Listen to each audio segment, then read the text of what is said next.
Olá, senhores, vamos dar continuidade ao nosso estudo. Nós estamos trabalhando aí Poder Executivo, já estamos na parte final, tá? No tópico anterior, nós trabalhamos a responsabilização do Presidente da República, né? Nós falamos lá da responsabilização por crime comum perante o Supremo, responsabilização por crime de responsabilidade perante o Senado Federal, e agora nós vamos trabalhar ministros de Estado, tá? Tá faltando ministro de Estado, bloco curtinho, tem pouca coisa para falar, não tem muita coisa. E o próximo bloco a gente finaliza tratando dos conselhos, tá? Conselho da República e Conselho de Defesa Nacional. Então vamos lá. Senhores, olha só. Ministros de Estado, artigo 87. Os ministros de Estado serão escolhidos dentre brasileiros maiores de 21 anos e no exercício dos direitos políticos. Vamos lembrar aqui, ó. Eu quero que você entenda o seguinte. Lembra quando a gente trabalhou as atribuições privativas do Presidente da República? A primeira delas que está lá, tá? É exatamente a atribuição do presidente de nomear e exonerar ministro de Estado. Por quê? Você vai entender, você vai fazer uma analogia comigo e vai entender que o governo brasileiro é como se ele fosse uma grande empresa, tá? Eu tenho aqui o CEO dessa empresa, né? O presidente dessa empresa. Só que esse presidente ele não dá conta de fazer tudo sozinho. Ele precisa do quê? De diretores, não é isso? Que são seus auxiliares diretos, cada um aqui, ó, em uma determinada área de atuação. Eu tenho nessa empresa um diretor de RH, por exemplo. Eu tenho nessa empresa um diretor de marketing. Eu tenho nessa empresa um diretor jurídico. Eu tenho nessa empresa um diretor na área de contabilidade e assim sucessivamente. Aí o que acontece? O presidente, o dono aqui, o CEO dessa grande empresa, ele escolhe, né, cada um desses diretores que irá atuar em uma área específica, certo? Ele escolheu lá o diretor de marketing, um cara formado em marketing, tem um conhecimento muito bom em tráfego pago e etc. Ele tem aqui, escolheu um diretor jurídico, um advogado já renomado, com vasta experiência, né, na área trabalhista e etc. Então ele vai escolher. Aqui é a mesma coisa, senhores. Nessa grande empresa chamada Brasil, né, esse governo aqui, eu tenho o presidente da República como CEO, tá? E ele precisa ser auxiliado por diretores. E eu chamo esses diretores aqui de ministros de Estado, cada um em uma área. Ministro da Educação, Ministro da Justiça, Ministro do Estado de Defesa, Ministro da Cultura e Tecnologia, Ministro da Saúde, Ministro da Segurança Pública, e aí sucessivamente, tá? Então, quem escolhe o ministro é o Presidente da República dentre as suas atribuições privativas. Ok, tudo bem. Agora, a Constituição ela traz requisitos mínimos, tá? O presidente não pode pegar um garoto de 18 anos, tá? Que não tem experiência em nada, né? Não sei, a não ser TikTok, e colocar esse garoto para ser ministro da Educação. Não dá. Por quê? Vamos lá, primeiro requisito, idade mínima de 21 anos, tá? Então, eu tenho aqui um limite de idade, tá? Um mínimo de idade. Cuidado que a banca gosta de cobrar isso aqui, ela coloca 30, 35 anos. Não, 21 anos. Cuidado com o próximo. Além disso, ele tem que estar em gozo dos seus direitos políticos. E quando eu falo direitos políticos, né, capacidade eleitoral ativa, né, pode votar, capacidade eleitoral passiva, pode ser eleito, né? Quando ele tiver em pleno gozo dos direitos políticos, necessariamente, mesmo não estando aqui nesse dispositivo constitucional de forma expressa, necessariamente esse ministro ele precisa ter nacionalidade brasileira. Por quê? Porque o estrangeiro, que é aquele que não tem nacionalidade brasileira, ele não tem direitos políticos, tá? Então tem que ter nacionalidade brasileira? Tem. E aqui está o grande ponto da sua prova. E toma cuidado com isso. Quando eu falo nacionalidade brasileira, senhores, eu tenho brasileiro nato e brasileiro naturalizado. A gente aprofunda isso aqui trabalhando sobre nacionalidade em direito constitucional, tá? A gente vai aprofundar isso aqui. Mas o que seria o brasileiro naturalizado? Naturalizado é aquele sujeito que era estrangeiro, tá? Mas ele, por vontade, né, um elemento volitivo, manifestação da vontade dele, ele, preenchendo os requisitos legais, ele se tornou brasileiro, né? Ele solicitou a naturalização e, sendo concedido, ele se tornou brasileiro. Cuidado. Regra geral, ministro de Estado, ele tem que ter nacionalidade brasileira. Pode ser brasileiro nato ou naturalizado. Regra geral. que vai cair na sua prova? A exceção. Eu tenho um ministro só que tem que ser brasileiro nato. Não pode ser aquele estrangeiro que se tornou brasileiro. Ele tem que ser brasileiro nato, tá? Qual ministro é esse? Ministro de Estado de Defesa. Por quê? Porque o Ministério da Defesa ele está ligado às Forças Armadas, à questão de defesa do território nacional, defesa da soberania.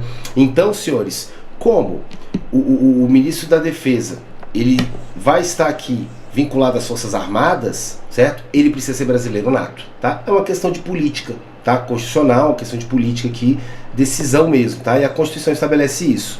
A prova vai colocar para você que é cargo privativo de brasileiro nato o cargo de ministro da Justiça, ministro das Relações Exteriores, tá? Não, só ministro da Defesa. O restante pode ser tudo brasileiro nato ou naturalizado. Basta ter nacionalidade brasileira. Tanto faz. Tranquilo? Beleza. Aí, senhores, visto isso, parágrafo único ele vem falando das atribuições do ministro de Estado. Compete ao ministro de Estado, além de outras atribuições estabelecidas nessa Constituição e na lei. Opa, se eu falei isso, significa que as atribuições que eu vou falar com você já que compete ao ministro de Estado, previstas no artigo 87, configuram um rol meramente exemplificativo. Tanto é que a Constituição fala aqui, ó, compete ao ministro de Estado, as atribuições que nós vamos ver do artigo 87, ó, além de outras previstas na Constituição e até mesmo na lei. A própria lei, tá? Ela tem competência para estabelecer outras atribuições ao ministro de Estado, tá? Mas o que vai cair na sua prova são essas daqui. A primeira é a que eu acho que cai, tá? Analisando as bancas, analisando as questões, quando cai isso aqui que não é muito cobrado, inciso primeiro, tá? Parte final aqui, principalmente. Vamos lá, vamos entender isso aqui. O que compete ao ministro de Estado?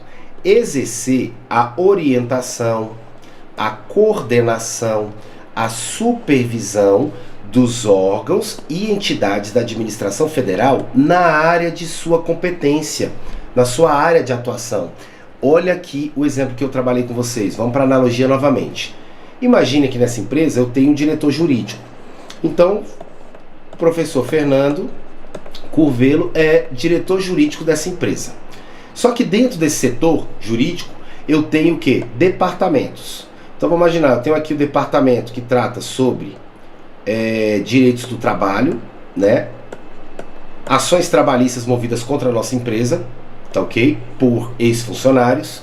Eu tenho aqui a parte de licitações, por exemplo, a empresa ela participa de procedimentos licitatórios. Eu tenho aqui a parte de tributária, né? Mais voltada ali para o direito tributário. Você notou que eu tenho setores dentro dessa pasta? Eu, Fernando, sou diretor, eu sou ministro, né? Eu sou diretor do setor jurídico. Então, se dentro do meu setor existem setores, dentro da minha área, dentro da minha pasta ali, né? Existem setores, né? Setor trabalhista, setor de licitações, setor tributário. Eu, como chefe dessa pasta, eu tenho que coordenar, eu tenho que fiscalizar, supervisionar, tá? Eu tenho que realizar toda a coordenação desses setores. Por quê? Porque eles estão hierarquicamente vinculados à minha pessoa, né? A minha direção. E eu estou vinculado, eu estou subordinado ao presidente da empresa, o CEO, que é, no caso aqui, o presidente da República. Então é por isso que o ministro ele exerce orientação, coordenação e supervisão dos órgãos e entidades que estão relacionados, são vinculados à sua área de atuação, ao ministério, tá? Fácil. Agora, essa partezinha final que você tem que tomar cuidado, é ela que cai. Presta atenção. Compete ao ministro também referendar os atos e decretos assinados pelo presidente da República, lógico, naquela área específica. Então funciona da seguinte forma. Imagina que o presidente da República, ele está expedindo aqui um decreto, né, um ato administrativo, que está tratando do tema educação. Se esse decreto trata sobre o tema educação, é necessário, é obrigatório que esse decreto seja também assinado pelo ministro de Estado de Educação. Por quê? Porque o ministro de Estado de Educação, ele é o responsável técnico pela pasta. Então, se o decreto presidencial, se o ato administrativo ele é realizado pelo presidente da República, está dentro desse setor dessa área de atuação educação, o ministro de Estado tem que assinar também. E essa assinatura dele é o que a gente chama de referendar. Referendo, tá? O aluno erra por quê? Porque ele fala assim, peraí, o ministro de Estado ele está abaixo do presidente, até que o presidente é o chefe, é ele que nomeia e exonera. Sim, aí está falando aqui que o ministro vai referendar, dar aquele entendimento para o aluno de que esse referendo aqui tem a ver com subordinação. Tipo, o ministro de Estado ele está meio que autorizando o presidente? Não, não é isso. Ele só está ratificando o ato do presidente. Fala, olha, o presidente expediu esse decreto sobre educação e eu, como técnico, analisei, tá tudo certinho, tanto é que eu estou assinando junto com ele. Isso aqui gera responsabilidade solidária, tá? Beleza? Isso aqui é o que cai, tá? O restante é bem tranquilo. Olha só, também compete ao ministro expedir instruções para a execução das leis, decretos e regulamentos. Saiu lá um decreto presidencial falando que na área de educação, tal coisa, tal regra, um decreto do presidente na área de educação. O ministro, ele pode expedir o que a gente chama de instrução normativa, tá? Para os órgãos, exatamente visando que esse decreto seja cumprido bonitinho, tá ok? Apresentar ao presidente da República relatório anual, não é semestral, tá? Anual, todos os anos, de sua gestão no ministério. Vamos voltar para a analogia e olha aqui. O presidente dessa empresa, ele não é auxiliado pelos diretores?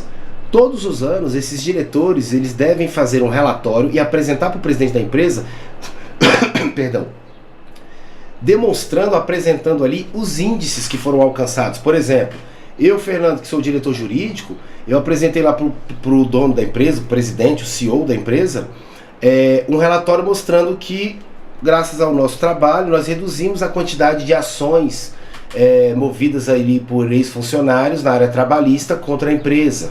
Então eu vou mostrar com esse relatório o resultado do meu trabalho durante aquele ano, tá? Isso é feito por todos os setores. É a mesma coisa aqui. O ministro da Educação, por exemplo, ele vai apresentar um relatório anual, todos os anos ele apresenta um relatório, mostrando os índices. Olha, nós tivemos uma queda aqui da taxa de analfabetismo, nós tivemos aqui um aumento de ingresso de jovens no nível superior, demonstrando aqui uma melhora da educação e etc. Tá? Então essa apresentação por parte do ministro de Estado ao presidente da República, né, desse relatório anual, isso aqui nada mais é do que uma grande prestação de contas com o chefe, tá bom?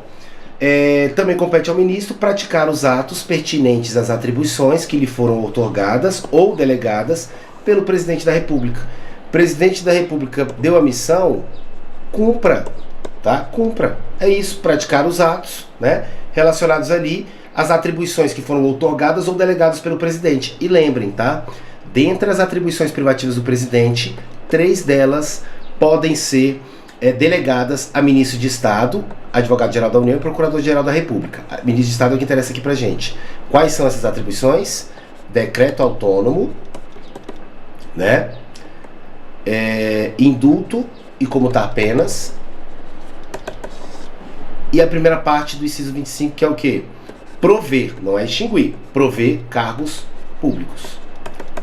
Beleza, senhores? Tranquilo. A lei disporá sobre a criação e extinção de ministérios e órgãos da administração pública. Senhores, para eu criar ou extinguir órgão ou ministério, isso aqui tem que ser feito por lei, não é isso? Perfeito. Agora presta atenção. Isso aqui cai. Cuidado. Vamos lá. O ministro de Estado, ele tem foro por prerrogativa de função? Tem. Só que como é que funciona? Ministro de Estado, essa é a grande regra, tá? Se ele praticar crime comum ou crime de responsabilidade, tanto faz. Ele vai ser processado e julgado perante o STF. Fácil até aqui? Então, praticou crime de comum ou crime de responsabilidade, tanto faz. Processado e julgado perante o STF. Agora, eu tenho uma situação específica, que é uma exceção, onde o ministro de Estado, ele vai responder pelo crime de responsabilidade perante o Senado Federal. Quando isso acontece, professor?